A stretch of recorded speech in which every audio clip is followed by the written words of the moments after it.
मैं जिस शख्सियत को दावत देने जा रहा हूं वो तारुफ मुहताज नहीं है।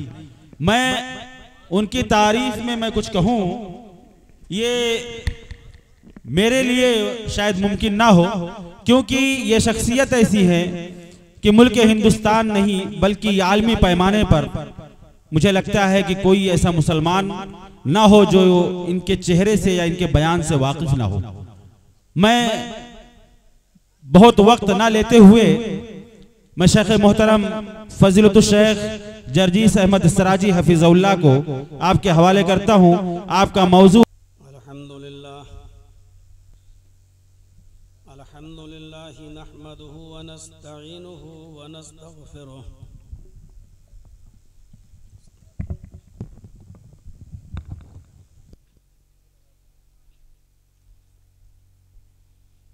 व नऊज़ु बिल्लाहि मिन शुरूरि अनफुसिना व मिन सय्यिआति अअमालिना।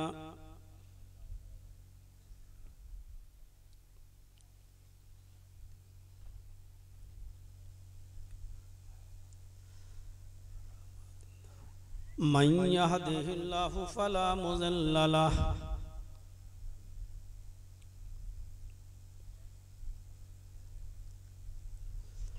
व मन युज़लिल्हु फला हादिय लहु।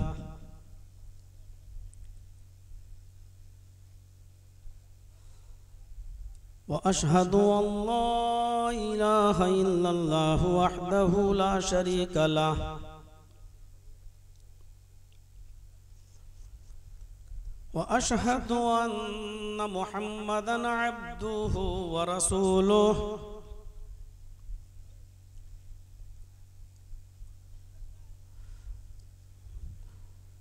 अम्मा बाद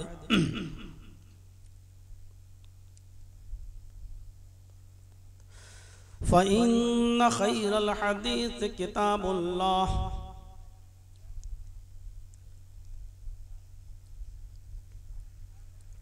व खैरल हदी हदी मुहम्मदिन सल्लल्लाहु अलैहि वसल्लम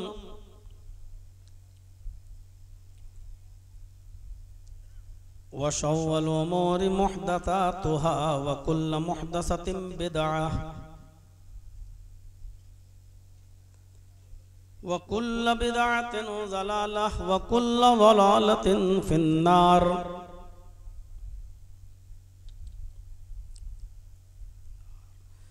अऊज़ु बिल्लाहि मिनश शैतानिर रजीम। बिस्मिल्लाहिर रहमानिर रहीम।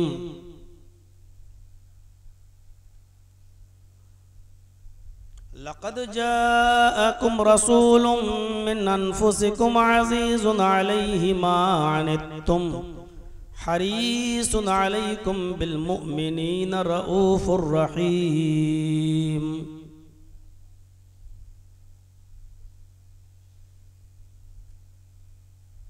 रब्बि इश्रह ली सदरी व यस्सिर ली अमरी वहलुल उक़दतम मिन लिसानी यफ़क़हू क़ौली।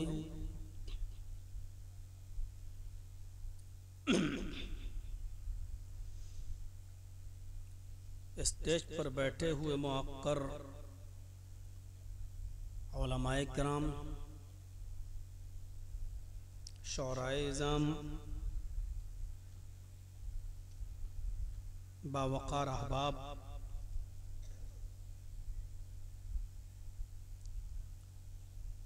बिशुनपुर, इटवा डिस्ट्रिक्ट सिद्धार्थ नगर और उसके अतराफ व अकनाफ से तशरीफ़ लाए हुए मुअज़्ज़ज़ सामईन हज़रात, पर्दा नशीन इस्लामी ख़वातीन, माँ और बहनों, नौजवानों, अजीज़ बच्चों, रात के 2:15 बजे तक आपने इंतहाई सब्र के साथ, सुकून के साथ, दिल जमाई के साथ इस प्रोग्राम को समाअत फरमाया। संजीदगी के साथ बैठे रहे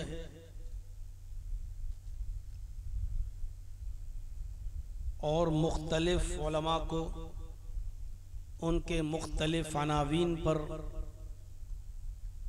आपने सुना। आपने शेख अब्दुल गफ्फार सलफ़ी हफ़िज़हुल्लाह को सुना, आपने इरफान मदनी हफ़िज़हुल्लाह को सुना, आपने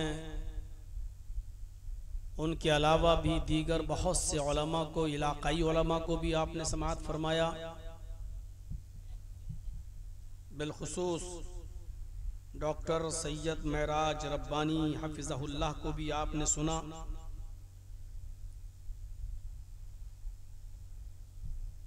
उनकी तकरीर की तारीफ तो विधान सभा के विपक्ष के नेता माता प्रसाद पांडे जी भी करके गए हैं।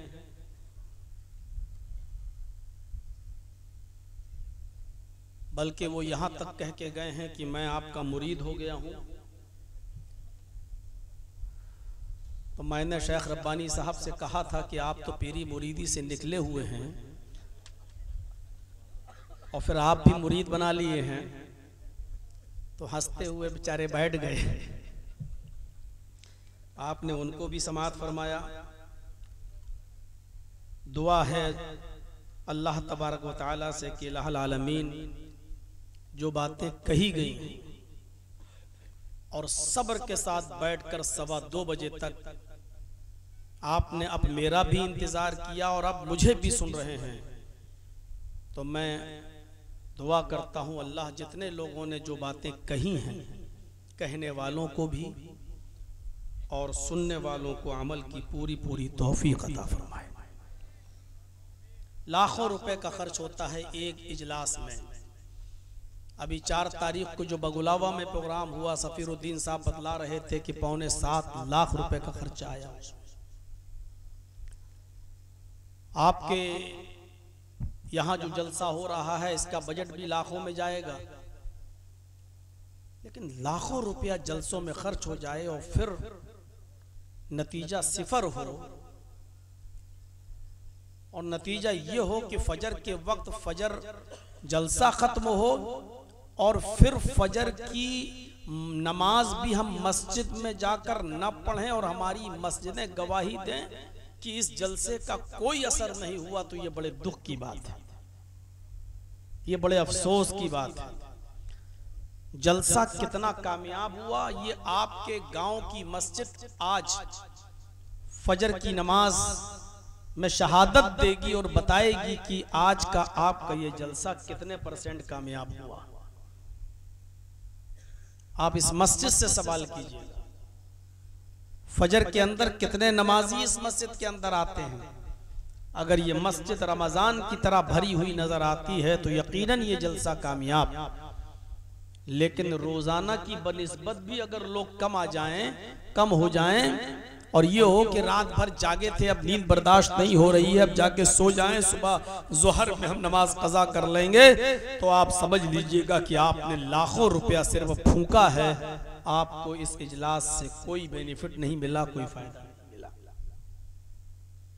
मेरा मौजू सीरतुन नबी है या सीरत रसूल है, लेकिन सीरत रसूल अपने अंदर बहुत से पहलुओं को लिए हुए होता है। लिहाजा इस इजलास का, इस कॉन्फ्रेंस का नाम रखा गया है रहमत आलम कॉन्फ्रेंस। मैं सीरत तैयबा का वो हिस्सा आपके सामने रखना चाहता हूं जिसका ताल्लुक नबी अकरम की रहमत से है, और रहमत भी नबी अकरम की जिसका ताल्लुक मुख्तलिफ गोशों से है। नबी अकरम की रहमत बच्चों के साथ, नबी अकरम की रहमत यतीमों के साथ, नबी अकरम की रहमत बेवाओं के साथ, नबी अकरम की रहमत गरीबों के साथ, नबी अकरम की रहमत ख्वातीन के साथ, नबी अकरम की रहमत गैर मुस्लिमों के साथ, नबी अकरम की रहमत मुसलमानों के साथ, नबी अकरम सल्लल्लाहु अलैहि वसल्लम की रहमत जवानों के साथ, बूढ़ों के साथ, नबी अकरम की रहमत उम्मत के साथ, मुसलमानों के साथ, अपनी जमात अपनी उम्मत के साथ, मुख्तलिफ पहलुओं पर नबी अकरम की रहमत फैली हुई है। मैंने कुरान करीम की जो आयत करीमा आपके सामने पढ़ी है उसमें मोमिनों की रहमत बयान की गई है। नबी अकरम का खुसूसी तौर पर मोमिनों के साथ क्या बर्ताव है। लक़द जाअकुम रसूलुम मिन अनफुसिकुम अज़ीज़ुन अलैहि मा अनित्तुम हरीसुन अलैकुम बिल मुमिनीना रऊफुर रहीम। लोगों, तुम्हारे दरमियान एक ऐसा रसूल तशरीफ लाया है। लोगों, तुम्हारे पास एक ऐसे रसूल, एक ऐसे पैगंबर आए हैं। मिन अनफुसिकुम, जो तुम्हारे ही जिन्स से हैं, यानी जो जिस जिनसियत से आप हो इंसान, वो भी इंसान है। मिन अनफुसिकुम, वो तुम्हारे ही जिन्स से हैं। तुम उड़ते बैठते हो, वो भी उड़ते बैठते थे। तुम खाते पीते हो, वो भी खाते पीते थे। तुम सोते हो, वो भी सोते थे। तुम जागते हो, वो भी जागते थे। तुम चलते फिरते हो, वो भी चलते फिरते थे। तुम शादी ब्याह करते हो, वो भी शादी ब्याह किए थे। तुम्हारी बीवी बच्चे होते हैं, उनके भी बीवी बच्चे थे। तुम्हें दुख और खुशी दोनों मिलती है। मुहम्मद रसूलुल्लाह को भी दुख और खुशी, दुख और सुख दोनों चीजें मिली। वो तुम्हारे ही जिन्स से है, तुमसे अलग नहीं है। अज़ीज़ुन अलैहि मा अनित्तुम, तुम्हें कोई तकलीफ पहुंचती है, तुम्हें कोई दुख पहुंचता है, तुम्हें कोई दर्द पहुंचता है, तुम्हें कोई तकलीफ पहुंचती है, तुम्हारी तकलीफ, तुम्हारा दुख, तुम्हारा दर्द उनके ऊपर शाख गुजरता है, उनके ऊपर पहाड़ बनकर गुजरता है। तुम्हें तकलीफ में वो नहीं देखना चाहते, तुम्हें दुख में वो नहीं देखना चाहते। तुम्हारा दुख, तुम्हारा दर्द, तुम्हारी तकलीफ उनके ऊपर गिरा गुजरती है। हरीसुन अलैकुम, वो तुम्हारे फायदे के बड़े ख्वाहिशमंद रहते हैं। तुम्हें नुकसान न पहुंचे बल्कि तुमको फायदा ही फायदा पहुंचे, तुमको लाभ ही लाभ पहुंचे, तुम्हें प्रॉफिट ही प्रॉफिट पहुंचे। वो तुम्हारे फायदे के बड़े हरीस हैं, बड़े ख्वाहिशमंद रहते हैं। मैं इस आयत का तर्जमा यूं भी कर सकता हूं, वो तुम्हारे दुख और दर्द जो तुम्हें पहुंचता है वो उनके ऊपर गिरा गुजरता है। यानी आए मुसलमानों, आए मोमिनों, कांटा तुम्हारे पैर में चुभता है तो उसकी तकलीफ मुहम्मदुर रसूलुल्लाह सल्लल्लाहु अलैहि वसल्लम को होती है। दर्द तुम्हें होता है, तकलीफ उसकी मुहम्मदुर रसूलुल्लाह महसूस करते हैं। तकलीफ तुम्हें पहुंचती है, उसका दर्द मुहम्मदुर रसूलुल्लाह सल्लल्लाहु अलैहि वसल्लम को होता है। वो हमेशा तुम्हारे फायदे के ख्वाहिशमंद रहते हैं। बिल मुमिनीना रऊफुर रहीम, और मोमिनों के साथ आप निहायत ही शफीक और इंतहाई मेहरबान हैं। कुरान की इस आयत पर भी स्वामी दयानंद सरस्वती ने सत्यार्थ प्रकाश में ऐतराज लगाया था। कुरान की 159 आयतों पे जहां इल्जाम लगाए हैं, उसने एक इस आयत पर भी इल्जाम लगाया और ये कहा कि लो, इसका मतलब यह है कि मोहम्मदुर रसूलुल्लाह सिर्फ मुसलमानों और मोमिनों के लिए खास रहमत बनकर आए हैं, रहम करते हैं, और किसी दूसरे पर रहम करने का सवाल ही नहीं। कुरान की आयत यही बताती है। ऐसे स्वामी दयानंद सरस्वती के शागिर्दों को मैं बताना चाहता हूं कि अल्लाह रब्बुल आलमीन ने मुहम्मदुर रसूलुल्लाह की रहमत आम्मा का जिक्र कुरान में दूसरी जगह किया है। वमा अरसलनाका इल्ला रहमतल लिल आलमीन, ऐ मोहम्मद सल्लल्लाहु अलैहि वसल्लम, हमने आपको सारी कायनात के लिए रहमत बनाकर भेजा। यहाँ हिंदू मुस्लिम सिख ईसाई की कैद नहीं, बल्कि आप सारी कायनात के लिए, जमातात, नबातात, हैवानात, जिन्नात, इंसान जिन सबके लिए रहमत बनकर गए हैं। वमार सल्ला का इल्ला रहमतल लिल आलमीन, हमने आपको सारी कायनात के लिए रहमत बनाकर भेजा। बिल मुमिनीना, बिल में बे तखसीस के लिए है, मोमिनों के साथ कुछ खास है। आपकी रहमत तो सबके लिए आम है, लेकिन मोमिनों के साथ कुछ खास है। और जाहिर है जो आप पर ईमान लाया, आपकी बातों को माना, आपका पैरोकार बना, आपका मुरीद हुआ, आपके इशारों पे चला, आपके इशारों पर उसने अपनी जान दी, जाहिर है कि उसके साथ मोहब्बत कुछ खास होगी। हम जितनी मोहब्बत अपनी औलाद से करते हैं, उतनी मोहब्बत तो हम अपने पड़ोसी के बच्चों से नहीं ना कर सकते हैं। हमें आपके बच्चों से नफरत नहीं है, हमें आपके बच्चों से भी प्यार है, हमें अपने पड़ोसी के बच्चों से भी प्यार है। लेकिन जो खास रहमो करम हमारा अपनी सगी औलाद के साथ होगा, उतना रहमो करम और उतना प्यार का मामला दूसरों के बच्चों के साथ नहीं हो सकता है। आपका बेटा बीमार हुआ, आप गरीब आदमी हैं, आपका बेटा हॉस्पिटल में एडमिट है, जर्जीत साहब देखने गए, जर्जीत साहब आधा घंटा बैठेंगे, देखेंगे आपकी हालत बहुत कमजोर है, बच्चे का इलाज कराने में आपको तकलीफ हो रही है, पैसे की कुछ कमी है, हम 50,000 दे देंगे, 1 लाख दे देंगे, हम आपकी मदद कर देंगे, लीजिए आप अपने बच्चे का ख्याल रखिए, और जरूरत पड़े तो और बताइएगा, इंशाअल्लाह हम आपकी और मदद करेंगे। इतना ही आप कर सकते हैं ना।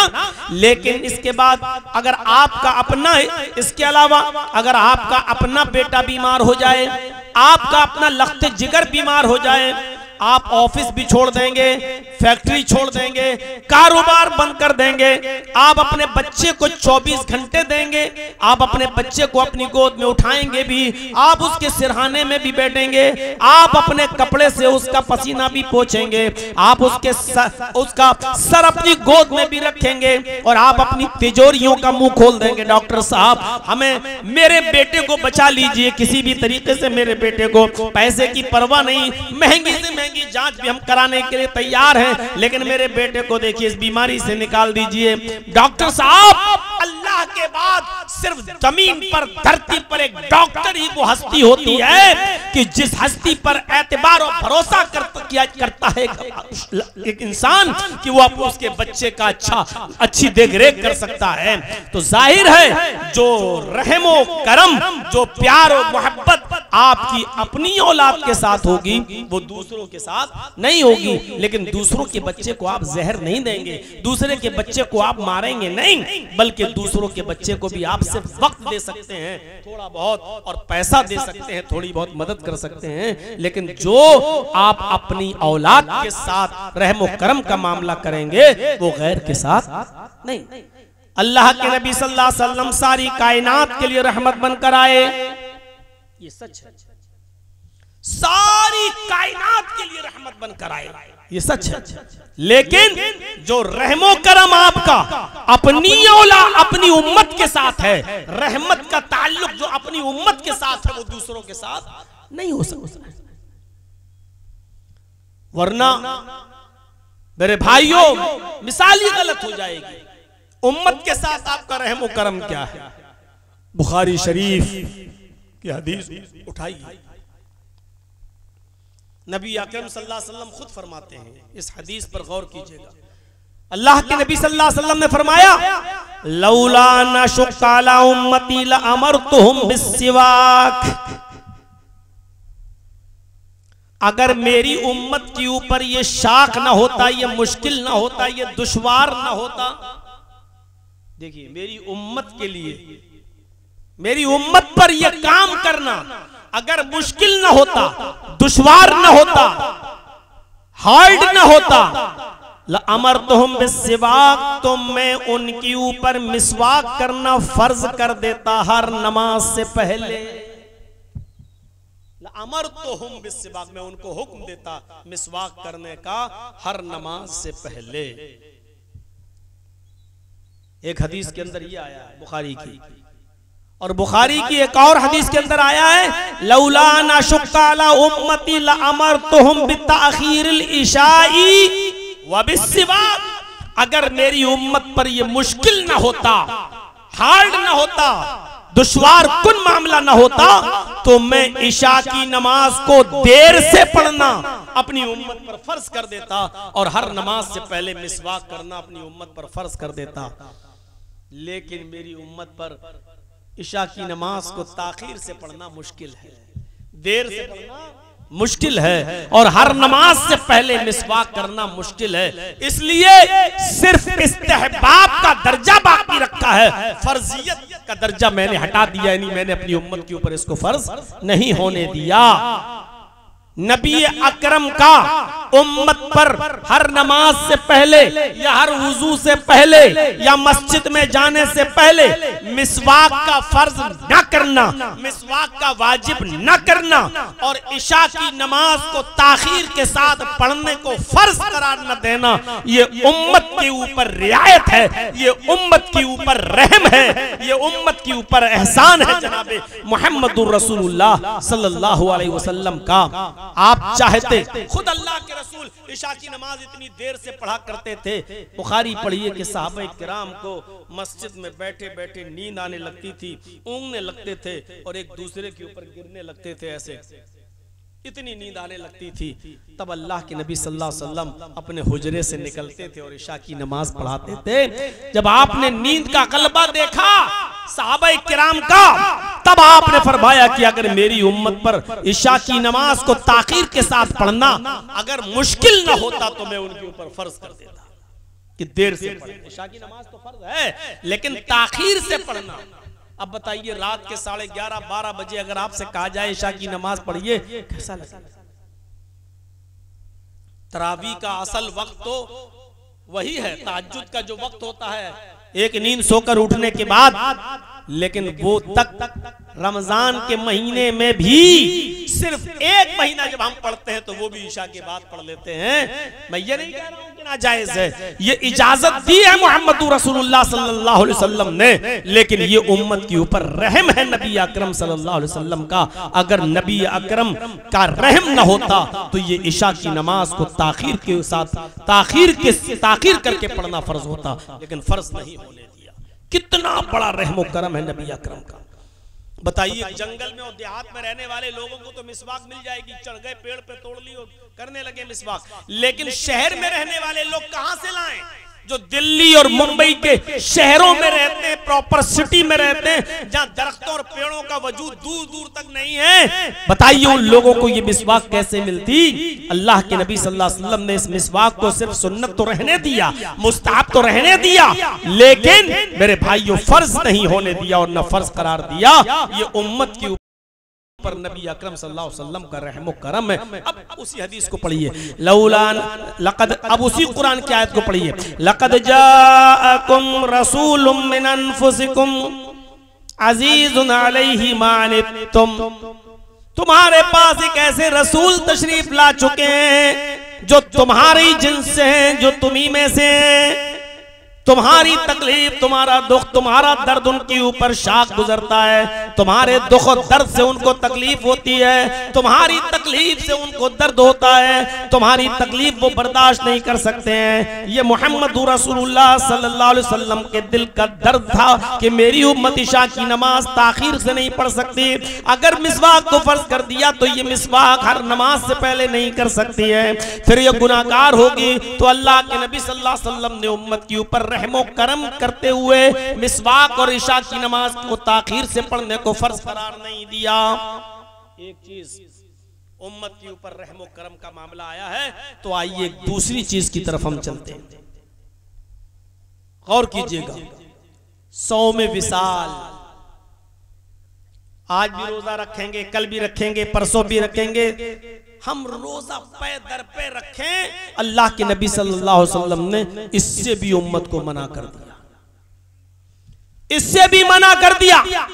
आपने फरमाया तुम मुसलसल कंटिन्यू पे दर पे रोजे नहीं रख सकते हो। क्यों? मोहम्मद रसूलुल्लाह को ये गवाह, रमजान के रोजे के अलावा बता रहा हूं, रमजान के रोजे तो फर्ज है, वो तो आपको एक महीना पूरे रखना है। नफली रोजे हम चाहे कंटिन्यू रखें, हम आज शनिचर है, शनिचर को रख लें, फिर इतवार को भी रखें, सोम को भी, मंगल को भी, बुध को, जुमरात को, हम कभी, अल्लाह के रसूल ने ऐसा करने से मना किया है। रोका है। आपको शायद याद होगा और न याद हो तो सुन लीजिए, बुखारी शरीफ किताबुन निकाह के अल्फाज हैं कि अल्लाह के नबी सल्लल्लाहु अलैहि वसल्लम के पास 3 सहाबी आए, लेकिन अल्लाह के नबी सल्लल्लाहु अलैहि वसल्लम घर में नहीं मिले। घर में नबी अकरम से मुलाकात नहीं हुई तो उन्होंने अल्लाह के रसूल सल्लल्लाहु अलैहि वसल्लम की बीवी से मुलाकात की और अल्लाह के रसूल की बीवी से मसला पूछा। अल्लाह के नबी सल्लल्लाहु अलैहि वसल्लम की बीवियों से पूछा कि बताइए अल्लाह के नबी की इबादत का क्या हाल है, कैसे इबादत करते थे। तो हजरत आयशा ने और दूसरी बीवियों ने जो जिक्र किया है वो बताया कि अल्लाह के नबी सल्लल्लाहु अलैहि वसल्लम रोजा रखते भी थे और रोजा छोड़ते भी थे। दिन में आप रोजा रखते भी थे और रोजा छोड़ते भी थे नफली, और रात में तहज्जुद की नमाज पढ़ने के लिए उठते थे, लेकिन उससे पहले सोते भी थे और अपनी बीवियों से ताल्लुक भी कायम करते थे। ये 3 बातें जब बीवियों ने बताई तो वो लोग वहां से निकले, और निकलने के बाद जब दूसरी जगह पहुंचे तो उन तीनों ने कहा क्या, अल्लाह के नबी की इस इबादत के मामले को उन्होंने कम समझा। कअन्नहुम तकालूहा, उन्होंने सोचा रे कहां अल्लाह के रसूल कहां हम, अल्लाह के रसूल अगर इबादत कम भी करेंगे तो वो तो जन्नती हैं, वो तो बख्शे बख्शाए हैं, वो तो जन्नत में चले जाएंगे, लेकिन हमें नबी से भी ज्यादा इबादत करनी चाहिए, हमें अल्लाह के रसूल से भी ज्यादा इबादत करनी चाहिए। तो उन तीनों सहाबियों में से एक ने कहा, गौर से सुने, उन तीनों सहाबियों में से एक ने कहा कि मैं दिन भर रोजा रखूंगा और कभी नहीं छोड़ूंगा। असूमुद्दहर वला उफ्तिर, मैं बराबर रोजे रखूंगा और मैं कभी नहीं छोड़ूंगा, यानी मैं रोजे पे रोजा रखता रहूंगा, कभी नहीं छोड़ूंगा, दिन भर रोजा और हर दिन रोजा रखूंगा। दूसरे ने कहा उसल्लिल लैल, मैं रात भर नमाज पढ़ूंगा और सोऊंगा ही नहीं। गौर कीजिएगा, एक ने कहा मैं रोजा ही रोजा रखूंगा, कभी नहीं छोड़ूंगा, वला अतरुकु अबदा, कभी नहीं छोड़ूंगा, और दूसरे ने कहा उसल्लिल लैल, मैं रात भर नमाज पढ़ूंगा, मैं सोऊंगा नहीं, यानी मेरी हर रात इबादत में गुजरेगी। तीसरे ने कहा वाह, दिन भर रोजा तुम रखोगे और रात भर नमाज तुम पढ़ोगे, मैं क्या करूंगा, मैं झुनझुना बजाऊंगा, मैं कुछ नहीं करूंगा। तो तीसरा उन सब से भी आगे निकला, उन तीसरे ने कहा कि मैं रोजा भी रखूंगा दिन में और रात में नमाज भी पढ़ूंगा, व अना अतज़िलुन निसा, अपनी बीवी के करीब नहीं जाऊंगा, अपनी औरत के करीब नहीं जाऊंगा, अब बीवी से भी दूर रहूंगा, यानी बीवी के करीब जाएंगे फिर जाहिर है कि गुस्ल की जरूरत पड़ेगी, फजर भी छूटेगी या नहीं छूटेगी तो रात में इबादत छूटेगी, तहज्जुद छूटेगी। तो अना अतज़िलुन निसा, मैं औरतों से अलग रहूंगा और उनके करीब नहीं जाऊंगा, दिन में रोजा रखूंगा, रात में नमाज पढ़ूंगा, बीवी से अलग रहूंगा। 3 किस्म के लोगों ने 3 बातें की, और जब ये खबर जनाब मुहम्मदुर रसूलुल्लाह सल्लल्लाहु अलैहि वसल्लम को मिली, जब अल्लाह के नबी जनाब मुहम्मदुर रसूलुल्लाह सल्लल्लाहु अलैहि वसल्लम को इस बात का पता चला तो आप उन तीनों के पास आए। हदीस के अल्फाज पर गौर कीजिएगा, बुखारी किताबुन निकाह के अल्फाज हैं, अंतुमुल लज़ी कुल्तुम कज़ा व कज़ा, क्या तुम ही वो तीनों लोग हो जो तो ऐसा ऐसा कह रहे थे, क्या तुम ही वो तीनों अफराद हो जो ऐसा ऐसा कह रहे थे, क्या तुम तीनों आदमियों ने ऐसी ऐसी बातें कही हैं। तीनों ने कहा हाँ ऐ अल्लाह के रसूल, मैं दिन भर रोजा रखूंगा। दूसरे ने कहा मैं रात भर नमाज पढ़ूंगा, और तीसरे ने कहा कि हाँ ये बात मैंने कही है, मैं नमाज भी पढ़ूंगा, रोजा भी रखूंगा और बीवी से अलग रहूंगा। तो अल्लाह के नबी सल्लल्लाहु अलैहि वसल्लम ने जो बात कही सुनिए मेरे भाइयों, नबी की रहमत देखिए और नबी का करम देखिए। अल्लाह के नबी फरमाते हैं क्या तुम अल्लाह से ज्यादा डरते हो या मैं? सहाबा ने कहा अल्लाह के रसूल आप। कहा कि अल्लाह का खौफ तुम्हारे अंदर ज्यादा है या मेरे अंदर? कहा आपके अंदर। फरमाया जब मैं अल्लाह से सबसे ज्यादा डरता हूं, अल्लाह का खौफ मेरे अंदर सबसे ज्यादा है, तो सुनो मैं रोजा रखता भी हूं और छोड़ता भी हूं, यानी कभी रख लिया कभी छोड़ दिया, और रात में सोता भी हूं, और एक नींद पूरी करने के बाद उठता भी हूं और तहज्जुद की नमाज भी पढ़ता हूं, वाह, और मैं अपनी बीवी के पास भी जाता हूं और बीवियों के हुकूक भी अदा करता हूं, बीवी का हक भी अदा करता हूं। फिर आपने फरमाया आजा सुन्नती, यही मेरा तरीका है, यही मेरी सुन्नत है, यही मेरा रास्ता है। और अल्लाह के नबी ने दूसरी रिवायत में फरमाया फमन रग़िब अन सुन्नती फलैसा मिन्नी, जिसने मेरे इस रास्ते से एराज किया वो मुझ में से नहीं। यानी अगर तुम रात भर नमाज पढ़ोगे तो सुन लो मुझ में से नहीं, अगर तुम बीवियों से को छोड़ दोगे और उनके करीब नहीं जाओगे तो मुझ में से नहीं, अगर हमेशा रोजे पे रोजा रखते रहोगे तो तुम मुझ में से नहीं। आपने फरमाया रोजा रखना भी है, छोड़ना भी है। और एक हदीस में आपने बताया कि तुम महीने में 3 रोजे रख लिया करो, अय्याम 20 के 13, 14, 15। हर अरबी महीने की 3 तारीखें 13, 14, 15 तारीख का रोजा रख लिया करो, तुम्हारे लिए काफी हो गया। और भी अगर मजीद रोजा रखना है तो हफ्ते में 2 रोजे रख लिया करो, एक पीर यानी सोमवार के दिन का और एक जुमेरात के दिन का। बस इतने रोजे तुम्हारे लिए काफी हैं, इसके अलावा और मजीद रोजे रखने की जरूरत नहीं है नफली, क्योंकि तुम्हें रोजा रखना भी है और छोड़ना भी है। और फिर अल्लाह के नबी ने फरमाया कि बीवियों के हक भी अदा करना है, यही मेरा रास्ता है। तो आपने मुसलसल रोजा रखने से लोगों को मना कर दिया, ये उम्मत के ऊपर रहम करम नहीं है तो क्या है। अल्लामा जलालुद्दीन स्यूती रहमतुल्लाह अलैह ने अल खसाइस में लिखा है कि हाज़िही रहमतुल लहुम, ये रहमत है उनके लिए, यानी रसूलुल्लाह सल्लल्लाहु अलैहि वसल्लम की रहमत है अपनी उम्मत के लिए। और एक खसाइस में अल्लामा स्यूती ने यह भी नकल किया है रहमतल लिल मोमिनीन, नबी अकरम की ये रहमत तमाम मोमिनों के लिए है, यानी मोमिनों के लिए खास रहमत है। ये भी एक रहमत है कि आप लोगों को मुसलसल पे दर पे रोजे रखने से मना किया है। ये रसूलुल्लाह के उस तरीके से के खिलाफ है। कोई साथ चले जा रहे हैं हज करने के लिए पैदल, औरतें सोचने लगी कि मैं क्या किसी मर्द से कम हूं। अब कोई अंसारी लड़की वो भी पैदल है और समझ रही है कि बहुत बड़ा काम है। मेरे भाइयों, मुहम्मदुर रसूलुल्लाह को यह गवारा ही नहीं कि मेरी उम्मत मशक्कत में पड़े, नबी अकरम को यह गवारा ही नहीं कि मेरी उम्मत परेशानी में पड़े। इसीलिए तहज्जुद तक की नमाज को फर्ज करार नहीं दिया गया। ये अलग बात है कि नफली इबादत में सबसे अफजल इबादत अगर कोई है तो वो तहज्जुद की नमाज है। अगर आप रात में सोते हैं और तहज्जुद में उठ जाते हैं तो बेहतरीन बात है। लेकिन मेरे भाइयों, यहाँ तो आदतें उल्टी हो गई हैं। बहुत से लोग हमारे भाई यहाँ बंबई से आए हुए हैं और बंबई की आदत तो ये हो गई है कि दिन में सोते हैं और रात में जागते हैं। अब यह असर हमारे उत्तर प्रदेश में भी आ चुका है। अब लखनऊ वगैरह में जहां हम लोग रहते हैं उधर भी यही फिजा है। चले जाइए आप खदरा के साइड में, चले जाइए अमीनाबाद की साइड में, नखास के इलाके में, आप चले जाइए, आपको रात के 3-3 बजे तक मुसलमानों की होटलें खुली हुई मिलेंगी और मटर कश्तियां करते हुए आज की नौजवान नस्ल हमें और आपको वहां मिलेगी। मेरे भाइयों, जरा तसव्वुर करो, शब कदर में पूरी रातें होटलों से सजी रहती हैं। ये कौन सी शब कदर की इबादत है कि आप रात भर एक मौलवी को तकरीर करा के 1 घंटे की और फिर आप चले जाएं कबाब पराठा खाने, आप चले जाएं सीख कबाब खाने, आप चले जाएं फालूदा खाने, आप चले जाएं हाजी अली की दरगाह पे सैरो तफरी करने के लिए और अकीदा यो कि हम सब बेदारी कर रहे हैं, शब कदर जाग रहे हैं। ये कौन सी शब कदर है?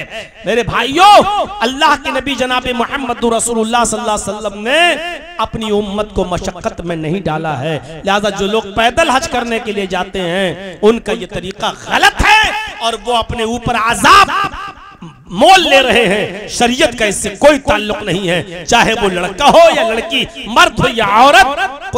अल्लाह के रसूल ने कहा हज तुम्हारे ऊपर फर्ज है, लेकिन शर्त लगा दी इन इस्तताअता इलैहि सबीला, अगर वहां तक जाने की इस्तिताअत है, तुम्हारे पास पैसा रुपया खर्चा, जहाज फ्लाइट टिकट और वहां रहने सहने का इंतजाम, खाने पीने का इंतजाम, अगर ये सारी की सारी चीजें हैं तुम्हारे पास तो फिर तुम जाओ, तुम्हारे ऊपर हज फर्ज है। और नहीं है तो हज फर्ज भी नहीं है, अपने ऊपर मशक्कत मोल लेने को जायज करार नहीं दिया है। तो अपनी उम्मत पर मुसलसल रोजे रखने से मना करना, सौमे विसाल से मना करना है। हजरत आयशा फरमाती हैं कि नहा रसूलुल्लाह सल्लल्लाहु अलैहि वसल्लम अनिल विसाल, अल्लाह के रसूल ने लोगों को सौमे विसाल से मुसलसल और पैदर पे रोजे रखने से मना किया है। ये रहमत है नबी की अपनी उम्मत के साथ खास। एक और मंजर पर गौर कीजिएगा, नबी की रहमत देखिएगा उम्मत के साथ। जब मेराज पे गए और सिदरतुल मुंतहा तक पहुंच गए, हजरत जिब्रील ने फरमाया, आए अल्लाह के रसूल, यहां तक मेरी रसाई है, इससे आगे मैं एक कदम भी आगे बढ़ूंगा तो जलकर राख हो जाऊंगा, इससे आगे मुझे जाने की इजाजत नहीं है अल्लाह की तरफ से, अब मैं आगे नहीं जा सकता। उसके आगे अल्लाह तबारक व तआला, उससे आगे अल्लाह के नबी सल्लल्लाहु अलैहि वसल्लम गए, जिब्राइल सिदरतुल मुंतहा तक साथ दिए, उसके बाद अल्लाह के नबी सल्लल्लाहु अलैहि वसल्लम गए, लेकिन अल्लाह के बहुत करीब तो हुए लेकिन अल्लाह को देखा नहीं। बुखारी शरीफ की रिवायत है, हजरत आयशा फरमाती हैं कि अगर कोई शख्स ये कहता है कि अल्लाह के नबी ने अल्लाह को देखा है तो वो झूठा है। अगर कोई ये कहता है कि अल्लाह के नबी सल्लल्लाहु अलैहि वसल्लम ने अल्लाह को देखा है तो वो झूठा है, अल्लाह को देखा नहीं। और जब बहुत करीब हुए अल्लाह के नबी अल्लाह तबारक व तआला से, वहां पर अल्लाह तबारक व तआला ने मुहम्मदुर रसूलुल्लाह सल्लल्लाहु अलैहि वसल्लम को 50 वक्त की नमाज दी। आप और आपकी उम्मत पर यह 50 वक्त की नमाजें फर्ज कर दी गई हैं। अब यहां सुनिएगा मसला, अल्लाह के नबी सल्लल्लाहु अलैहि वसल्लम लेके चले आ रहे हैं, 50 वक्त की नमाज फर्ज हो गई। नबी अकरम सल्लल्लाहु अलैहि वसल्लम ने कहा ठीक है जी, नाम ठीक, ओके। अल्लाह ताला ने 50 वक्त की नमाज फर्ज की, नबी अकरम सल्लल्लाहु अलैहि वसल्लम लेके आ रहे हैं 50 वक्त की नमाज। आसमान से उतरते उतरते जब उतरे तो छठे आसमान पर हजरत मूसा अलैहिस्सलातु वस्सलाम से मुलाकात हो गई। तो मूसा अलैहिस्सलातु वस्सलाम ने कहा, आए मोहम्मद सल्लल्लाहु अलैहि वसल्लम, आपको क्या मिला? अल्लाह ने क्या दिया? कौन सी चीज गिफ्ट दी आपको? तो अल्लाह के नबी जनाब मोहम्मद रसूलुल्लाह सल्लल्लाहु अलैहि वसल्लम ने फरमाया 50 वक्त की नमाज। हजरत मूसा अलैहिस्सलाम ने फरमाया वापस जाओ अल्लाह के पास, वापस जाओ। सुनन बैहकी और मुस्तद अहमद के अल्फाज हैं, अल्लाह के नबी सल्लल्लाहु अलैहि वसल्लम से मूसा अलैहिस्सलाम ने कहा कि वापस जाओ, बहुत ज्यादा हैं, 50 वक्त की नमाजें बहुत ज्यादा हैं। अल्लाह के नबी सल्लल्लाहु अलैहि वसल्लम ने फरमाया कि नहीं, ऐ मूसा, अल्लाह ने जो दिया वो मैंने खुशी खुशी ले लिया, मुझ पर मेरी उम्मत पर 50 वक्त की नमाजें फर्ज हैं, मैं लेकर जा रहा हूं। तब अल्लाह के नबी मूसा अलैहिस्सलाम ने उनसे कहा, हदीस के अल्फाज देखिए, इन्ना उम्मतक ला तुतीक, इन्ना उम्मतक ला तुतीक, ऐ मोहम्मद सल्लल्लाहु अलैहि वसल्लम, आपकी उम्मत 50 वक्त की नमाज पढ़ने की ताकत नहीं रखती। जब उम्मत का लफ्ज सुना नबी अकरम ने, इन्ना उम्मतक ला तुतीक, आपकी उम्मत 50 वक्त की नमाज नहीं पढ़ पाएगी, मेरी उम्मत नहीं पढ़ सकी, आपकी उम्मत कहां से पढ़ लेगी, जाइए। तब अल्लाह के नबी ने कहा, ऐ मूसा, क्या मेरी उम्मत 50 वक्त की नमाज नहीं पढ़ पाएगी? हजरत मूसा ने कहा, मुझे तजर्बा है, मेरी उम्मत नहीं पढ़ पाई, आपकी उम्मत कहां से पढ़ लेगी, जाइए। तब अल्लाह के नबी दोबारा अल्लाह रब्बुल आलमीन के पास गए। अल्लाह रब्बुल आलमीन ने कहा, मोहम्मद अब कैसे आना हुआ, अब कैसे आना हुआ? जवाब दिया, आय अल्लाह, मेरी उम्मत 50 वक्त की नमाज नहीं पढ़ सकती है, मुझे नमाज में तखफीफ चाहिए, मुझे नमाज में डिस्काउंट चाहिए, मुझे नमाज के अंदर कमी चाहिए।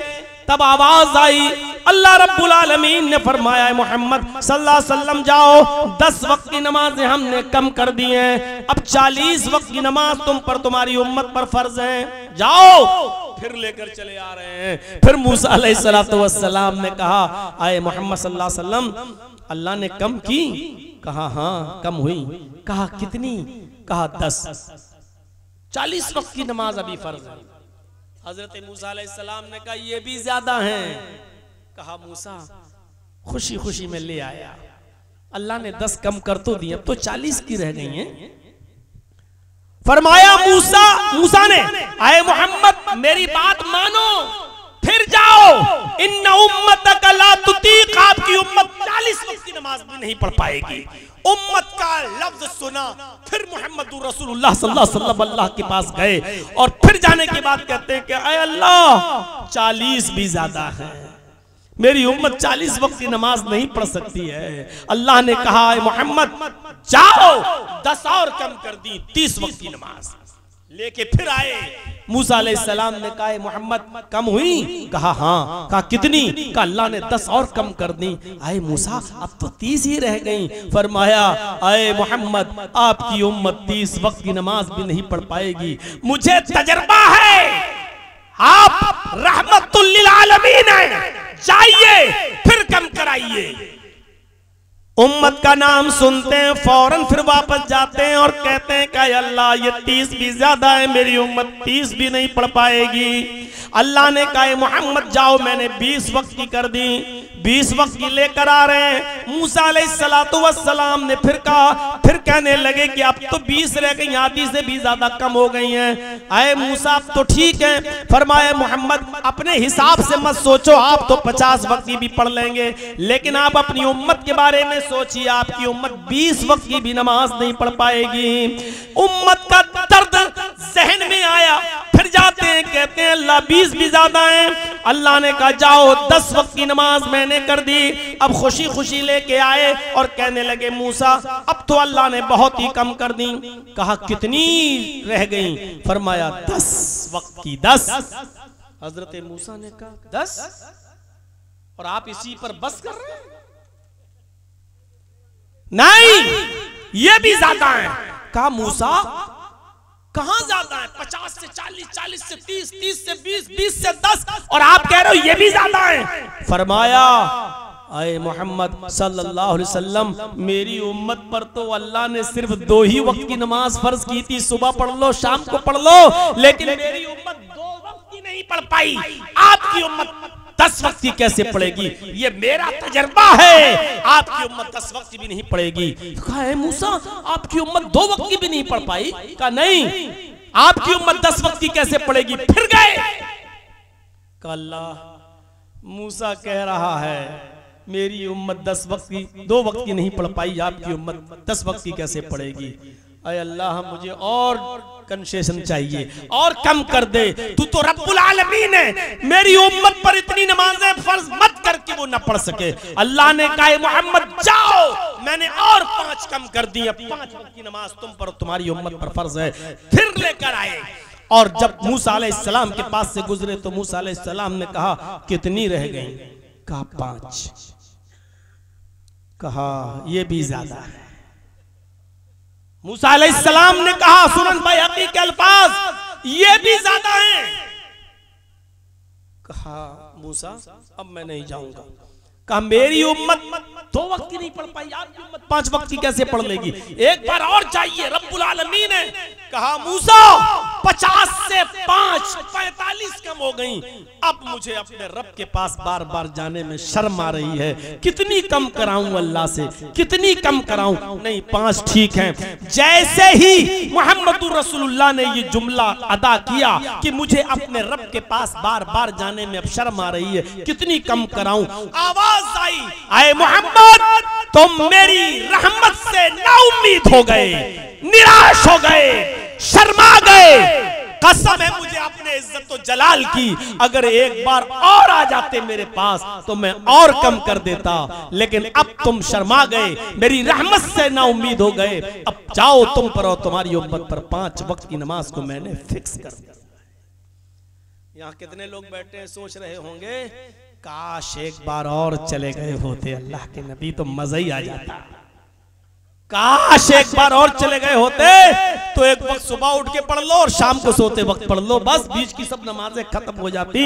मेरे भाइयों मैं फिर भी चैलेंज के साथ कहता हूं कि जिसको पढ़ना होता है वो पांचों वक्त की नमाज के साथ साथ तहज्जुद की भी पाबंदी कर लेता है, चाश्त और इशराक भी पढ़ लेता है। और जिसको नहीं पढ़ना होता है वो 5 वक्त की क्या 2 वक्त की भी क्या वो जुमा भी नहीं पढ़ता है। जिसको नहीं पढ़ना वो ईद और बकरीद तक की नमाज नहीं पढ़ता है। मेरे भाइयों, अब ये 5 वक्त की नमाजें बहुत ज्यादा नहीं है। अल्लाह के नबी ने फरमाया कि लोगों, नमाज तो 5 वक्त की है, लेकिन मकाम और सवाब के एतबार से ये 50 वक्त की नमाज के बराबर है, क्योंकि हमारी एक नेकी का 10 गुना देता है अल्लाह। अगर हमने 5 वक्त की नमाज पढ़ी तो गोया 50 वक्त की नमाजों का सवाब अल्लाह के हमें मिलता है। नमाजें 5 हैं, लेकिन सवाब अल्लाह तबारक व तआला के यहाँ हमें 50 वक्त की नमाज का मिलता है। इसलिए ये नबी की रहमत का अंदाजा लगाइए आप कि अल्लाह 50 वक्त की हुई लेके चले आ रहे, सीधे साधे लेके चले आ रहे हैं। और मूसा ने कहा कि नहीं, अल्लाह ने जो दिया खुशी से। जब कहा इन्ना उम्मतक ला तुतीक, आपकी उम्मत नहीं पढ़ सकती, जब भी अल्लाह के पास गए तो यही जुमला सुन के गए, इन्ना उम्मतक ला तुतीक, आपकी उम्मत ताकत नहीं रखती, आपकी उम्मत नहीं पढ़ पाएगी। जैसे ही उम्मत का लफ्ज सुनते मुहम्मदुर रसूलुल्लाह बार बार अल्लाह के पास चले जाते। ये रहमत नहीं है तो और क्या है? ये अल्लाह के रसूल की रहमत उम्मत के साथ नहीं तो और क्या है? यहां से आप अंदाजा लगाएं कि कितने मेहरबान हैं, रऊफुर रहीम है मुहम्मदुर रसूलुल्लाह सल्लल्लाहु अलैहि वसल्लम अपनी उम्मत के साथ। अपनी उम्मत पर ऐसा रहमो करम कहीं आपने देखा है? उम्मत का नाम सुन रहे हैं तो बार बार अल्लाह के पास जा रहे, अल्लाह और कम कर दे, अल्लाह और कम कर दे। मैं तो पढ़ लूंगा लेकिन मेरी उम्मत नहीं पढ़ पाएगी। नबी को यह गवारा नहीं कि मेरी उम्मत कयामत के दिन जहन्नम में जले, इसलिए कि वो 50 वक्त की नमाज नहीं पढ़ पाई। लेकिन ये उम्मत कितनी नाकारा हो चुकी है कि 50 की जगह पर 5, लेकिन उन 5 वक्त की नमाजों की भी पाबंदी न कर सके और 5 वक्त की नमाज की पाबंदी के साथ अदा ना कर सके। इससे बड़ा मेरे भाइयों अलमिया हमारे लिए और हमारे समाज के लिए क्या होगा? गौर करो, बुखारी शरीफ की हदीस, अल्लाह के नबी सल्लल्लाहु अलैहि वसल्लम ने फरमाया, कुल्लु नबिय्यिन दावतुन, अल्लाह ताला ने हर नबी को एक दुआ का इख्तियार दिया है। अल्लाह ताला ने हर एक नबी को दुआ का इख्तियार दिया है कि दुनिया में तुम्हें एक दुआ तुम्हारी ऐसी है जो हम जरूर पूरी करेंगे। बताओ क्या है? अपनी अपनी मर्जी से मांग लो जो तुम्हें मांगना है। एक दुआ हम तुम्हारी जरूर सुनेंगे, बकिया और दुआएं हम सुने या ना सुने, लेकिन एक दुआ का इख्तियार देता हूं, तुम जो मांगोगे हम तुम्हें दुनिया में देंगे। अल्लाह ने आदम को इख्तियार दिया, अल्लाह ने नूह को इख्तियार दिया, अल्लाह ने याकूब को इख्तियार दिया, अल्लाह ने जकरिया को इख्तियार दिया, अल्लाह ने यूसुफ को इख्तियार दिया, अल्लाह ने इदरीस को, इसहाक को, सबको इख्तियार दिया, मूसा को, ईसा को, सबको इख्तियार दिया। दुनिया में जितने भी नबी आए अल्लाह ने सबको एक दुआ मांगने का इख्तियार दिया, जो मांगोगे तुम्हें दिया जाएगा। अल्लाह के नबी सल्लल्लाहु अलैहि वसल्लम फरमाते हैं, सारे नबियों ने जल्दबाजी कर ली।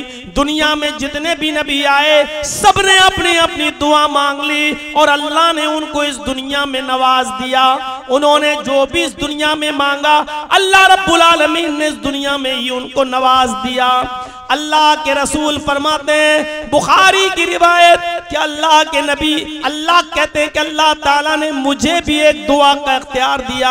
आए मोहम्मद, एक दुआ आप भी मांगो, दुनिया में जो चाहिए, क्या चाहते हो मैं तुम्हें दूंगा, हाँ मांगो।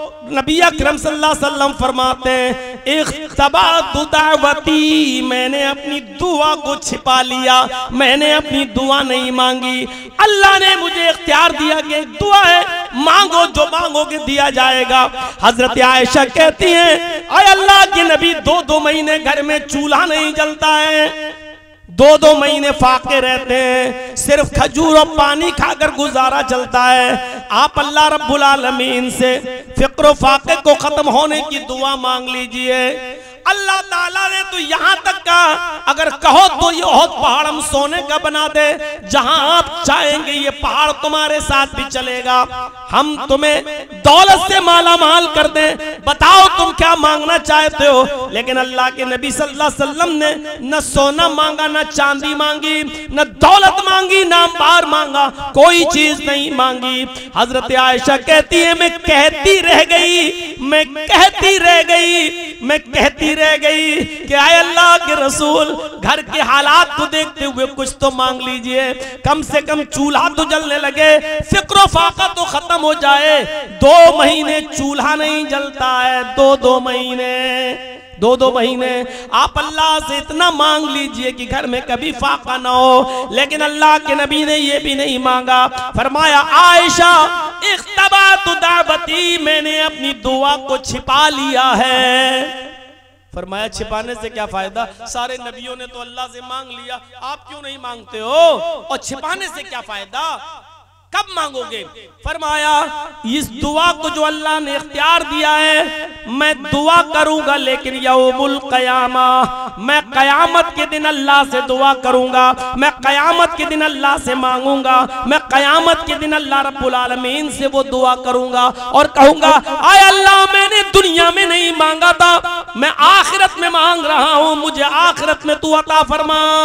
हजरत आयशा सिद्दीक़ा कहती हैं आय अल्लाह के नबी आखिरत में आप क्या मांगेंगे, आप तो जन्नती हैं, आपने तो अबू बकर को भी जन्नत में जाने की बशारत दी है, उमर को भी दी है, उस्मान को भी दी है, अली को भी दी है। जब आप जन्नती, आपके सहाबा जन्नती, तो आप कयामत के दिन मैदान महशर में क्या मांगेंगे।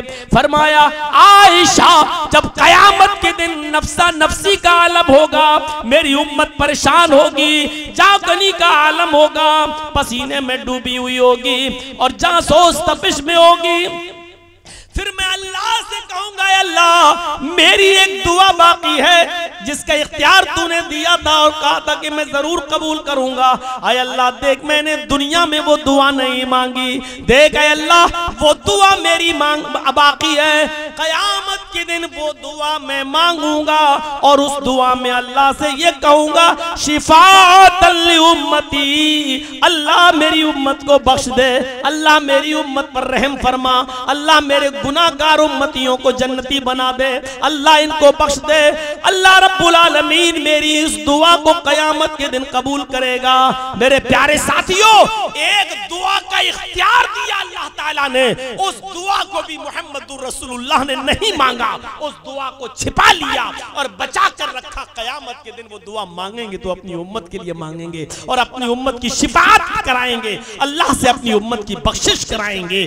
बताइए इससे बड़ा मेहरबान, इससे बड़ा रहीम नबी, इससे बड़ा मेरे भाइयों कृपालु और दयावान नबी और कौन हो सकता है। लक़द जाअकुम रसूलुम मिन अनफुसिकुम अज़ीज़ुन अलैहि मा अनित्तुम हरीसुन अलैकुम बिल मुमिनीन रऊफुर रहीम। तुम्हारे पास एक ऐसे रसूल तशरीफ लाए हैं जो तुम्हारे जिन्स से हैं, जो तुम्हारी नस्ल से है, तुम्हारी जिन्स से है। अज़ीज़ुन अलैहि मा अनित्तुम, तुम्हारे ऊपर जो परेशानी आती है, जो दुख आता है वो उनके ऊपर गिरा गुजरता है, कांटा तुम्हें चुभता है, दर्द मोहम्मद रसूलुल्लाह को होता है। हाँ वो तुम्हारे लिए फायदे के बड़े ख्वाहिशमंद रहते हैं। हरीसुन अलैकुम बिल मुमिनीन रऊफुर रहीम, और मोमिनों के साथ उनका बहुत अच्छा रहमो करम का मामला है, मोमिनों के साथ कुछ खास मामला है। ये था नबी अकरम सल्लल्लाहु अलैहि वसल्लम का अपनी उम्मत के साथ रहमो करम का जज्बा और मामला। कयामत के दिन भी अपनी वो दुआ जो दुनिया में मांगने की थी, अल्लाह के रसूल ने कहा मैं दुनिया में नहीं मांगूंगा, कयामत के दिन अल्लाह से मांगूंगा और अपनी उम्मत की शिफाअत मांगूंगा। सोचिए तो सही, ये कौन सा जज्बा था।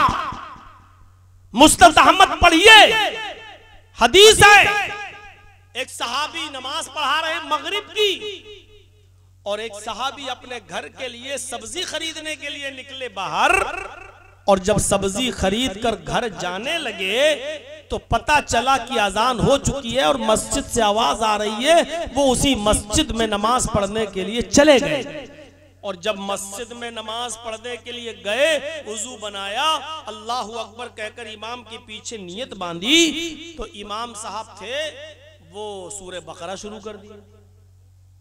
अब मगरिब में तो छोटी छोटी सूरतें होनी चाहिए, वल अस्र इन्नल इंसान लफी खुस्र अलम तरा कैफ फअल रब्बुका बिअस्हाबिल फील, इसी तरीके से लीला फी कुरैश नातैना कल कौसर, कुल औज़ु बिरब्बिल फलक, कुल औज़ु बिरब्बिन नास, तब्बत यदा बिला, ये सब छोटी छोटी सूरतें मगरिब में पढ़नी चाहिए। अब ये लगे गैरिल मग़दूबि अलैहिम वलद्दाल्लीन, आमीन। अलिफ लाम मीम ज़ालिकल किताबु ला रैब फीह हुदल लिल मुत्तक़ीन अल्लज़ीना युमिनूना बिल गैब। एक रुकू पूरा हो गया, अभी रुकू नहीं कर रहे हैं। दूसरा रुकू भी पूरा हो गया, ये रुकू नहीं कर रहे हैं। जो सब्जी खरीद कर आए थे साहबी, वो समझे कि ये पूरी सूरह बकरा न पढ़ना शुरू कर दें 2.5 पारे की। उन्होंने वही नमाज छोड़ दी, हट नहीं पढ़ेगा, घर पढ़ेगा। मुस्नद अहमद की रिवायत, नमाज ही छोड़ दी, तोड़ दी और चले गए सीधे अपने घर, और वहां जाकर उन्होंने मगरिब की नमाज पढ़ ली घर पे जाकर। अब सुबह बड़ा चर्चा हो गया, मगरिब की नमाज के बाद जंगल में आग की तरह खबर फैल गई, नमाज तोड़ के चला गया, जमात में से नमाज छोड़ छाड़ के चले गए। पेश किया गया उनको अल्लाह के नबी सल्लल्लाहु अलैहि वसल्लम के सामने दूसरे दिन सुबह। तो अल्लाह के रसूल सल्लल्लाहु अलैहि वसल्लम ने कहा कि भाई ये नमाज पढ़ा रहे थे, सुना है कि तुम नमाज छोड़ के भाग के चले गए, अगर मसला ना मालूम हो तो समझा दूं इनको। तो कहा कि हाँ, साहबा कितने सच्चे थे। कहने लगे कि हाँ अल्लाह के रसूल मैं नमाज छोड़ के भाग गया। कहा क्यों? कहा अल्लाह के रसूल मेरे बच्चे भूखे थे, मैं सब्जी खरीदने आया था, सब्जी खरीद के जा ही रहा था कि अजान की आवाज सुनी, मैं मस्जिद में चला गया और ये हजरत सूरह बकरा पढ़ने लगे, इतनी लंबी सूरतें पढ़ने लगे।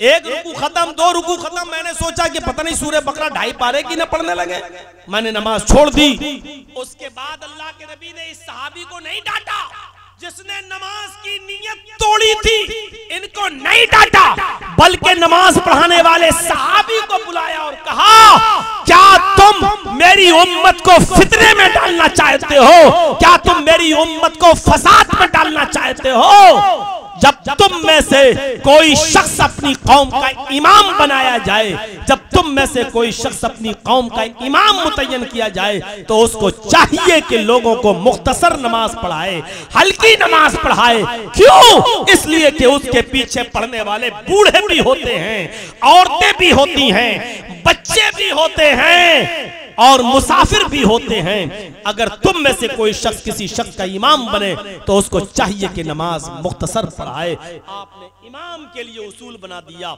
ज़ाब्ता बना दिया कि जब तुम जमात के साथ नमाज पढ़ाओ और तुम्हारे पीछे जमात खड़ी है और नमाज पढ़ रही है, तो तुम्हें सूरह बकरा की तरह 2.5 पारे पढ़ने की जरूरत नहीं है, बल्कि तुम्हें बूढ़ों का, बुजुर्गों का, औरतों का, बच्चों का और मुसाफिरों का ख्याल रखते हुए नमाज को हल्का पढ़ाना है। यह है नबी अकरम सल्लल्लाहु अलैहि वसल्लम की रहमत अपनी उम्मत के साथ। आप अकेले पढ़िए, खूब पढ़ते रहिए।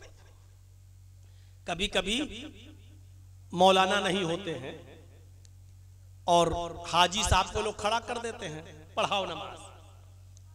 अब बेचारे हाजी साहब खड़े, अब हाजी साहब को जिंदगी में पहली बार तो मौका मिला है नमाज पढ़ाने का, तो सारी काबिलियत हमारे हाजी साहब उसी नमाज में दिखाते हैं, उसी नमाज में पहली बार मौका मिल गया, पढ़े बड़ी बड़ी सूरत, चाहे वो उनका प्रोनाउंसिएशन सही हो या ना हो, तलफ्फुज़ सही हो या ना हो।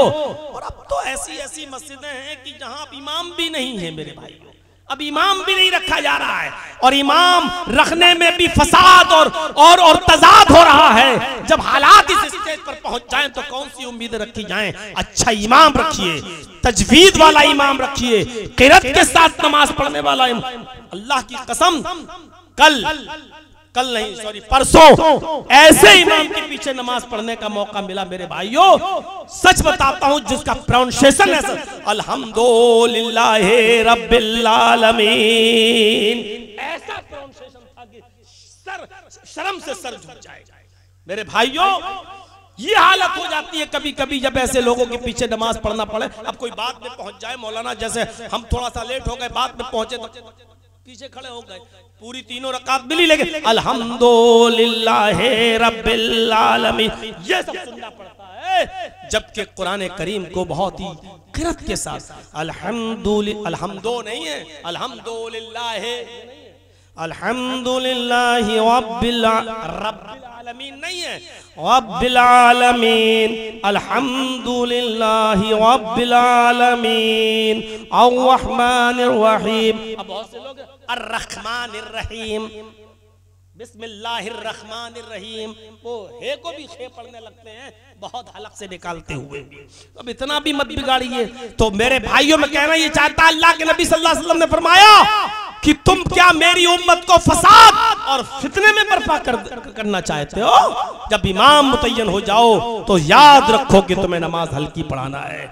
अल्लाह के नबी सल्लल्लाहु अलैहि वसल्लम जब नमाज पढ़ाया करते थे, अल्लाह के नबी खुद फरमाते हैं, बुखारी शरीफ की रिवायत है कि मेरा दिल चाहता कि मैं लंबी क़िरात करूं, मगरिब में, इशा में या फजर में। अल्लाह के नबी फरमाते हैं कि मेरा दिल चाहता कि आज मैं लंबी क़िरात करूं। और जब लंबी क़िरात का इरादा करता इशा में, अचानक किसी बच्चे के रोने की आवाज मेरे कानों में आ जाती। उस जमाने में औरतें भी मस्जिदों में आया करती थी और पर्दे की ओट में नमाज पढ़ती थी, बच्चे भी अपने साथ लाती थी और छोटे छोटे दूध पीते बच्चों को गोद में लेकर नमाज पढ़ती थी। सजदे में जाती थी, रुकू में जाती थी तो जमीन पे बिठा दिया करती थी। कोई हर्ज की बात नहीं है मेरे भाइयों। अल्लाह के नबी कहते हैं कि जब मैं इरादा करता कि लंबी क़िरात करूं, अचानक किसी बच्चे के रोने की आवाज मेरे कानों में आती, मैं उसी वक्त नमाज को मुख्तसर कर देता और फिर कुल हुवल्लाहु अहद और इन्ना अतैना जैसी मुख्तसर सूरतें पढ़ाकर मैं सलाम फेर देता। गौर कीजिए, ये जनाब मोहम्मद रसूलुल्लाह की रहमत थी अपनी उम्मत के साथ, ये नबी अकरम का बर्ताव था अपनी उम्मत के साथ कि नमाज जैसी इबादत भी आप कर रहे हैं और कहते हैं कि मेरा दिल चाहता कि मैं लंबी तिलावत करूं, लंबी क़िरात करूं। अचानक किसी बच्चे की रोने की आवाज मेरे कानों में आती तो मैं नमाज को मुख्तसर कर देता, मैं नमाज को छोटा कर देता ताकि उसकी माँ को तकलीफ न पहुंचे कि मेरा बच्चा रो रहा है और मोहम्मद रसूलुल्लाह लंबी क़िरात कर रहे हैं। ये था नबी अकरम जनाब मोहम्मद रसूलुल्लाह सल्लल्लाहु अलैहि वसल्लम फरमाते, लोगों ऐसी छत के ऊपर मत सोया करो जिसके ऊपर मुंडेर न हो, चार दीवारी न हो, खुली हुई छत हो और उस पर कोई रोक न लगी हो, ग्रिल वगैरह या दीवार मुंडेर न बंधी हुई हो, ऐसी खुली हुई छत पर मत सोया करो। सुनन नबी दाऊद के अल्फाज हैं, अल्लाह के नबी सल्लल्लाहु अलैहि वसल्लम ने खुली हुई छत पर जिस पर मुंडेर न बंधी हुई हो सोने से मना किया है, क्योंकि सोता मरता बराबर होता है। अचानक आपको इस्तंजा लगा, पेशाब लगा और आप उठे और आप नींद में चलने लगे और पेशाब करने के लिए आप जाना चाहते हैं, लेकिन अचानक आप गिर गए और जमीन के नीचे आए और गिरकर मर गए। मोहम्मद रसूलुल्लाह की रहमत तो देखो, आप उम्मत के लिए एक सुनहरा उसूल बना रहे हैं, आप उम्मत के लिए एक सुनहरा ज़ाब्ता बना रहे हैं, आप उम्मत के लिए एक सुनहरा कानून बना रहे हैं। आए मेरी उम्मत के लोगों, आए सहाबियों, आए मेरे बाद आने वालों सुन लो, आए वो लोगों जो मुझ पर ईमान लाए हो, अपने घर की खुली हुई छतों पर मत सोया करो। मोहम्मद रसूलुल्लाह की रहमत को ये भी गवारा नहीं है कि मेरा कोई उम्मती ऐसी छत पर सोए जिस पर दीवार न बंधी हो, जिस पर मुंडेर न हो और वो रात में उड़ जाए और उड़ते ही वो चलने लगे और दीवार पर मुंडेर न होने की वजह से वो जमीन पर गिर जाए और मर जाए। मोहम्मद रसूलुल्लाह को ये भी गवारा नहीं है, इसलिए फरमाया कि ऐसी छत पर मत सो। अल्लाह के नबी सल्लल्लाहु अलैहि वसल्लम फरमाते हैं, इशा की नमाज पढ़ने के बाद बिस्तर पर जब तुम सोने जाओ, इसका मतलब यह है कि इशा की नमाज से पहले सोना सही नहीं है। अल्लाह के नबी ने फरमाया कि जब तुम इशा की नमाज पढ़कर अपने बिस्तर पर सोने के लिए जाओ तो बिस्तर को 3 मरतबा झाड़ लिया करो। तालीम देखिए अल्लाह के रसूल की, मुस्लिम शरीफ की हदीस के अल्फाज हैं, अपने बिस्तर को 3 मरतबा झाड़ लिया करो। अंधेरा है, आप गए बिस्तर पर और नमाज पढ़ने के बाद जैसे ही बिस्तर पर गए, लेट गए, पता चला कि उस पर छिपकली पड़ी हुई है, पता चला कि कोई खतरनाक और मोजी जानवर मौजूद है और आप जैसे ही लेटे और उसने डस लिया या काट लिया उस सांप ने या जहरीले जानवर ने या छिपकली वगैरह ने और आपकी जान चली गई उसके जहर से। फरमाया कि जब भी तुम बिस्तर पे जाया करो सोने के लिए तो अपने बिस्तर को 3 मरतबा झाड़ लो। नबी की रहमत देखिए आप, रसूलुल्लाह की रहमत का तकाजा देखिए क्या है। आप कह रहे हैं कि बिस्तर पर जाओ तो 3 मरतबा बिस्तर को झाड़ लो। हम में और आप में कौन है? आज तो ट्यूबलाइट का जमाना है, आज तो बिजली का जमाना। क्यों ट्यूबलाइटें आपस में शॉर्ट नहीं होती हैं क्या? ट्यूबलाइटें क्या ज्यादा वोल्टेज आने से कि ट्यूबलाइटें आपकी ज्यादा वोल्टेज आने से फ्यूज नहीं होती हैं क्या? है क्या उससे चिंगारियां नहीं उठती? अल्लाह के नबी सल्लल्लाहु अलैहि वसल्लम ने जब बहुत सी चीजों की तालीमात दी है, वहां यह भी तालीम दी है कि जब भी तुम बिस्तर पर जाओ तो चिराग बुझा दिया करो, यानी अंधेरा करके सोया करो, चिराग बुझा दिया करो। उस जमाने में चिराग चलते थे, इसलिए चिराग बुझाने का हुक्म था। और आज के जमाने में उसी पर कयास करते हुए ट्यूबलाइट, ये बल्ब, ये रोटें, इनको भी बुझाने का हुक्म है। क्योंकि जिस तरीके से हवा के झोंके से चिराग की चिंगारी आपके पूरे के पूरे घर में आग लगा सकती है और आपके बिस्तर में आग लगाकर पूरे घर को जला सकती है, उसी तरीके से रात में चिंगारी बल्ब में से निकले, लाइट निकले, या जब बल्ब फ्यूज हो तो उससे कोई आपकी चिंगारी निकल जाए और उससे भी घर को आग लग सकती है। इसलिए चिराग बुझाने वाली हदीस लाइट बुझाने पर भी फिट होगी। लिहाजा जब भी तुम बिस्तर पर सोने के लिए जाया करो तो अपने चिराग बुझा दिया करो, यानी अंधेरा करके सोया करो। मुहम्मदुर रसूलुल्लाह सल्लल्लाहु अलैहि वसल्लम की रहमत को यह भी गवारा नहीं है कि कोई शख्स रात की तारीकी में उठे, कोई शख्स रात के अंधेरे में उठे, कोई शख्स रात की बियाबान घमासान अंधेरे में उठे और वो जो है जो और चिराग जलाए और उससे उसकी आग लग जाए और जल के मर जाए। मुहम्मद रसूलुल्लाह की रहमत को ये भी गवारा नहीं है। एक सहाबी मस्जिद में नमाज पढ़ने जा रहे और तीर उनके बंधे हुए हैं और ऐसे तीर की नोक, ये मान लीजिए तीर है और ये उसकी नोक है, ऐसे तीर बंधे हुए थे धागे से और नोक बाहर निकली हुई थी और ऐसे चल रहे थे, ऐसे चल रहे थे। मस्जिद के अंदर दाखिल हुए, इब्ने माजा की रिवायत है, अल्लाह के नबी सल्लल्लाहु अलैहि वसल्लम ने उन तीरों को देखा और सहाबा किराम को देखा ये मस्जिद में आ रहे हैं। तो अल्लाह के रसूल ने उस सहाबी से कहा, आए मेरे दोस्त, आए मेरे सदीक, मेरे दोस्त, तीरों के सिरे को मजबूती से पकड़ ले, यानी आगे की जो नोक है उसको मजबूती से पकड़, ऐसे जो चल रहा है तू ऐसे मत चल, तीरों के जो नोक है उस पर हाथ रख ले, उसको पकड़ ले। कैला तख्दिशु मुस्लिमन, हदीस के अल्फाज पर गौर करो, अबू दाऊद की रिवायत, कैला तख्दिशु मुस्लिमन, कहीं ऐसा ना हो कि तेरे तीरों से कोई मुसलमान जख्मी हो जाए, किसी मुसलमान की पीठ में या पैर में चुभ जाए। तख्दिशु मुस्लिमन, कोई मुसलमान जख्मी हो जाए। ये रिवायत हमें ये बतला रही है कि मोहम्मद रसूलुल्लाह को किसी मुसलमान का मरना तो दूर, किसी तीर से चुभ जाने की वजह से जख्म का हो जाना भी गवारा नहीं है। ये है मोहम्मद रसूलुल्लाह की रहमत। मेरे भाइयों, हमें और आपको नबी अकरम की रहमत से पूरी तरीके से फायदा उठाने की कोशिश करनी चाहिए। अल्लाह तबारक व तआला से दुआ करता हूँ कि बारे अल्लाह हमारी खताओं को माफ फरमा दे और सीरत तैयबा के मौजू पर और ख़ास तौर पर नबी अकरम की रहमत का जो गोशा, और वो भी मोमिनों के साथ रहमत का जो गोशा है, उस पर मैंने जो आपके सामने तबसरा किया है, अल्लाह से दुआ है कि बारे अल्लाह हमें नबी अकरम सल्लल्लाहु अलैहि वसल्लम की रहमत से पूरी तरीके से फ़ायदा उठाने की तौफीक अता फरमा। जब तक तो हमें ज़िंदा रख, इस्लाम पर ज़िंदा रखना, और जब हमारा खात्मा हो तो ईमान पर हमारा खात्मा फरमाना। व मा अलैना इल्लल बलागुल मुबीन व आखिरु दअवाना अल्हम्दुलिल्लाहि रब्बिल आलमीन। अस्सलामु अलैकुम व रहमतुल्लाहि व बरकातुहू।